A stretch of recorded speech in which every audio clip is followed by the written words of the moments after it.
The Wonderful Wizard of Oz by L. Frank Baum. Chapter 12.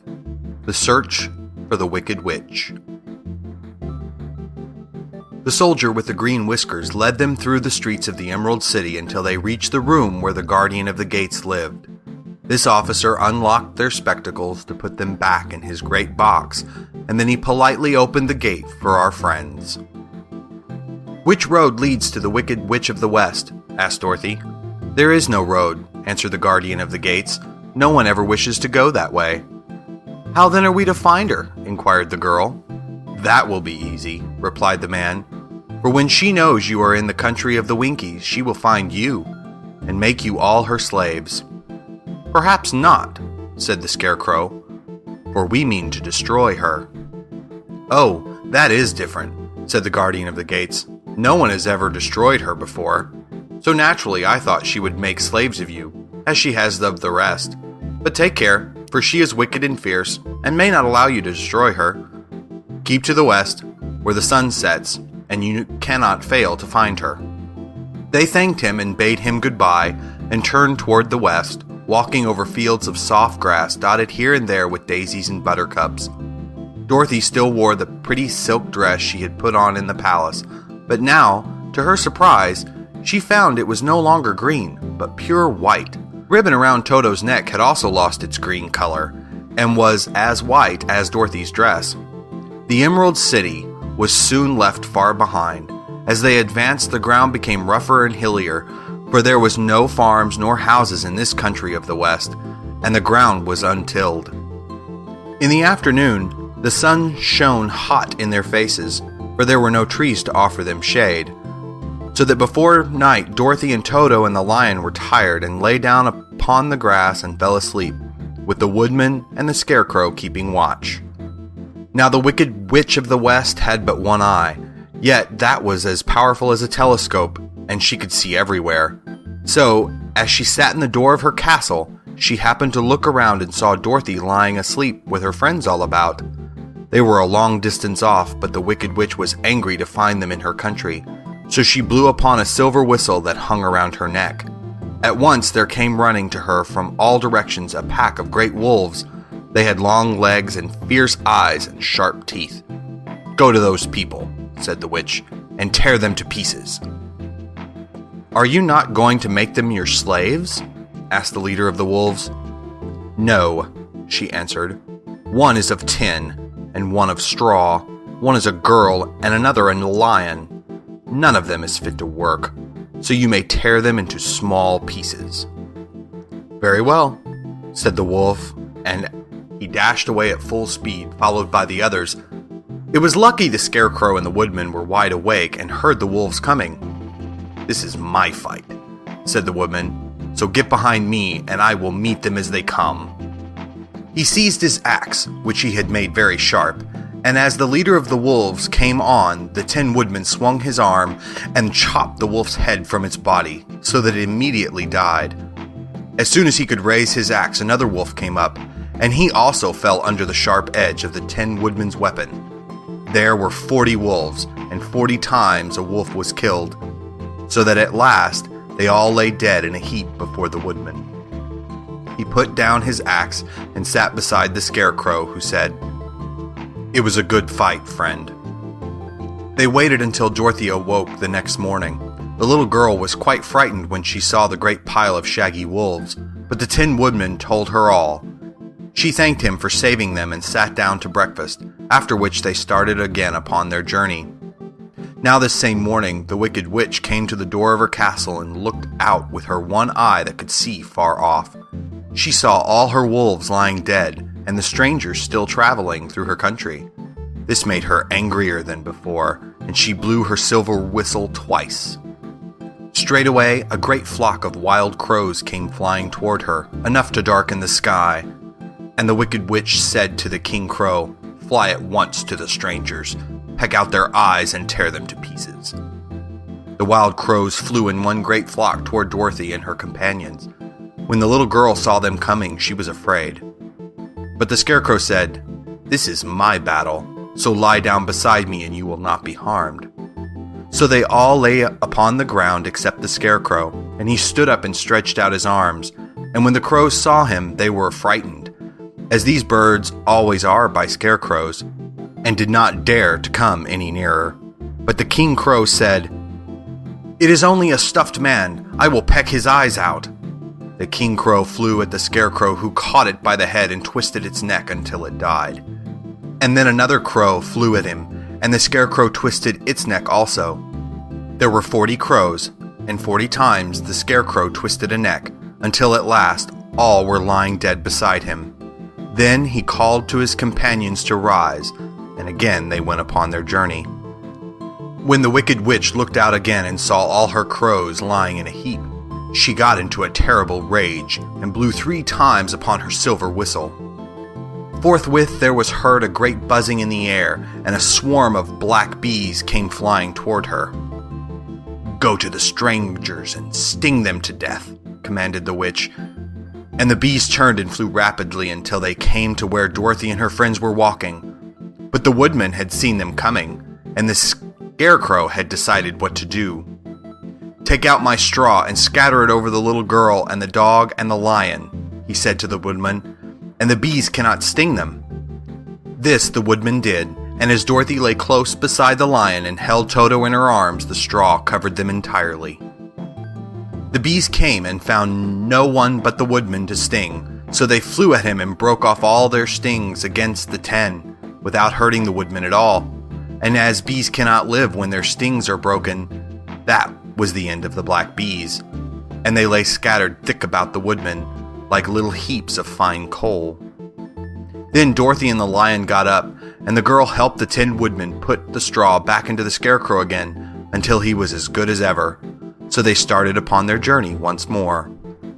The Wicked Witch was so angry when she saw her black bees in little heaps like fine coal that she stamped her foot and tore her hair and gnashed her teeth.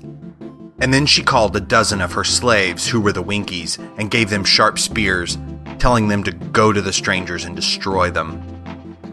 The Winkies were not a brave people, but they had to do as they were told, so they marched away until they came near to Dorothy. Then the lion gave a great roar and sprang towards them, and the poor Winkies were so frightened that they ran back as fast as they could.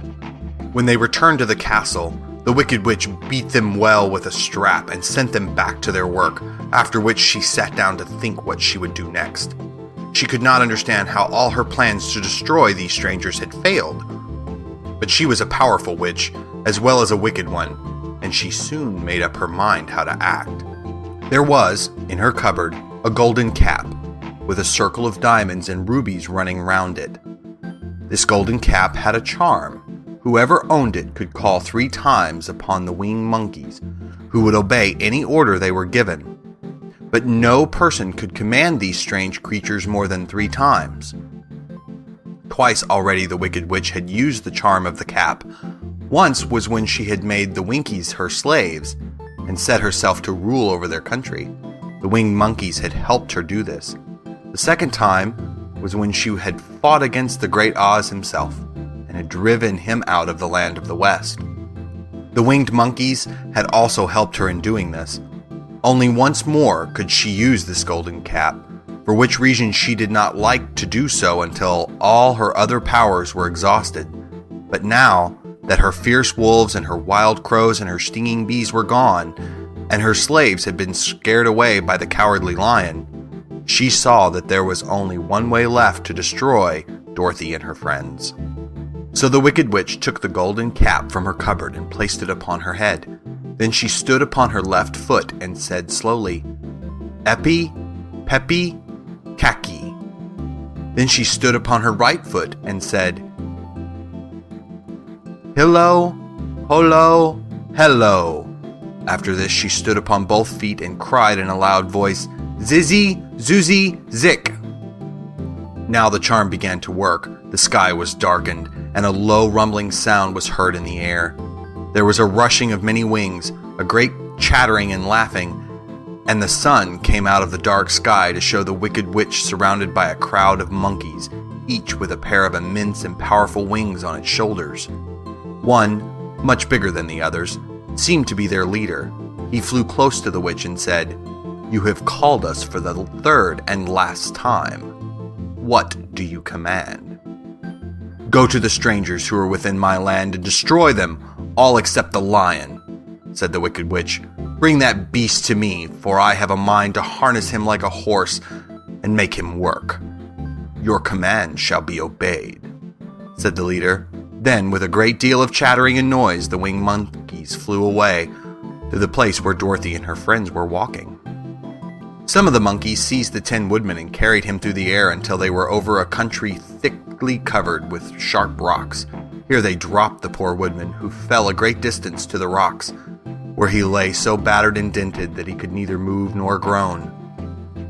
Others of the monkeys caught the Scarecrow, and with their long fingers pulled all of the straw out of his clothes and head. They made his hat and boots and clothes into a small bundle and threw it onto the top branches of a tall tree. The remaining monkeys threw pieces of stout rope around the lion and wound many coils around his body and head and legs until he was unable to bite or scratch or struggle in any way. Then they lifted him up and flew away with him to the witch's castle, where he was placed in a small yard with a high iron fence around it so that he could not escape. But Dorothy they did not harm at all. She stood with Toto in her arms, watching the sad fate of her comrades and thinking it would soon be her turn. The leader of the winged monkeys flew up to her, his long, hairy arms stretched out and his ugly face grinning terribly. But he saw the mark of the good witch's kiss upon her forehead and stopped short, motioning to the others not to touch her. "We dare not harm this little girl," he said to them, "for she is protected by the power of good, and that is greater than the power of evil. All we can do is to carry her to the castle of the Wicked Witch and leave her there." So, carefully and gently, they lifted Dorothy in their arms and carried her swiftly through the air until they came to the castle, where they set her down upon the front doorstep. Then the leader said to the witch, "We have obeyed you as far as we were able. The Tin Woodman and the Scarecrow are destroyed, and the lion is tied up in your yard. The little girl we dare not harm, nor the dog she carries in her arms. Your power over our band is now ended, and you will never see us again."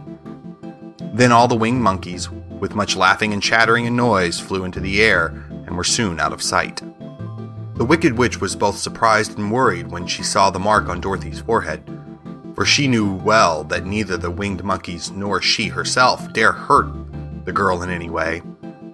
She looked down at Dorothy's feet, and seeing the silver shoes, began to tremble with fear, for she knew that a powerful charm belonged to them.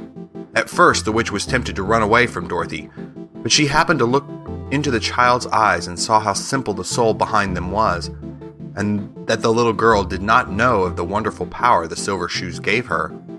So the Wicked Witch laughed to herself and thought, "I can still make her my slave, for she does not know how to use her power."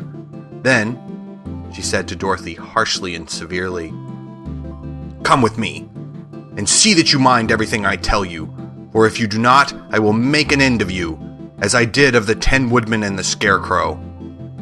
Dorothy followed her through many of the beautiful rooms in her castle until they came to the kitchens, where the witch bade her clean the pots and kettles and sweep the floor and keep the fire fed with wood. Dorothy went to work meekly, with her mind made up to work as hard as she could, for she was glad the Wicked Witch had decided not to kill her.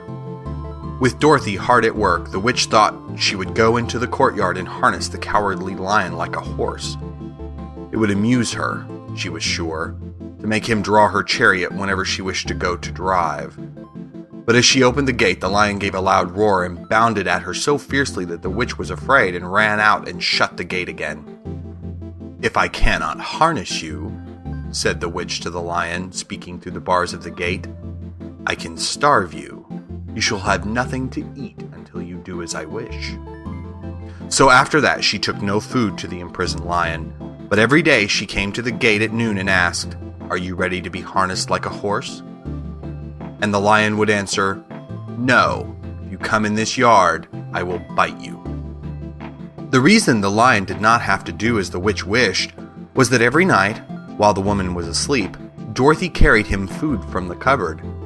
After he had eaten, he would lie down on his bed of straw, and Dorothy would lie down beside him and put her head in in his soft, shaggy mane, while they talked of their troubles and tried to plan some way to escape. But they could find no way to get out of the castle, for it was constantly guarded by the yellow Winkies, who were the slaves of the Wicked Witch and were too afraid of her not to do as she told them. The girl had to work hard during the day, and often the witch threatened to beat her with the same old umbrella she always carried in her hand. But in truth, she did not dare to strike Dorothy because of the mark upon her forehead. The child did not know this and was full of fear for herself and Toto. Once the witch struck Toto a blow with her umbrella, and the brave little dog flew at her and bit her leg in return.